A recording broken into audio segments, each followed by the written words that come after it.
On se connecte au marché. Bon, vous l'avez peut-être pas vu, mais ce serait officiel. Cyril Hanouna se présenterait pour les élections présidentielles en 2027.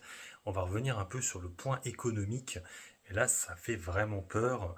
C'est encore pire que le NFP, j'ai l'impression. Le SMIC passerait à 2200, voire 2300 euros net. Et il ferait appel aux grandes fortunes, en fait, pour refinancer les hôpitaux et trucs comme ça. Donc ça fait très gauche, en fait, du coup, son programme. Alors bon, bien sûr, je pense pas qu'il sera du tout élu, je sais même pas ceux qui ira jusqu'au bout. Mais c'est vrai que c'est assez étonnant de sa part, surtout ce SMIC là qui est vraiment trop rehaussé.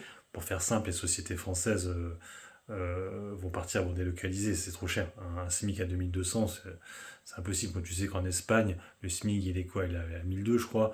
Et je crois j'allais dire en Argentine, n'importe quoi. Au Portugal, il doit être à 900 euros. Donc ils vont partir là-bas, quoi. Ils vont pas rester en France, hein. C'est vrai qu'en plus, il s'inspire un petit peu de Millet, hein, pour le coup, le côté un peu Afuera, vous savez, la tronçonneuse à te couper, hein, dans les effectifs, des choses comme ça. Ça ressemble un peu, mais c'est vrai que là, alors, j'ai pas trop regardé le plan de Millet. Est-ce qu'il y avait ça aussi? Mais le SMIG, ouais, c'est juste pas possible.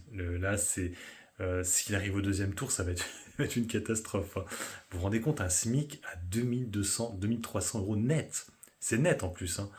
Et les boîtes, c'est mort, c'est mort.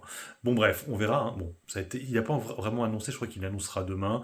Euh, pour information, je rappelle que Millet, c'était avant un ancien présentateur aussi, hein, Millet, et Volodymyr Zelensky aussi était un présentateur. Donc c'est déjà arrivé, hein, que des présentateurs télé deviennent présidents, le plus connu étant bien sûr Millet, dernièrement du côté de l'Argentine. Bon, après, c'est des pays un peu particuliers, l'Argentine et l'Ukraine, mais quand on voit notre déficit, envie de dire pourquoi pas, mais ça fait peur, en tout cas pour la bourse.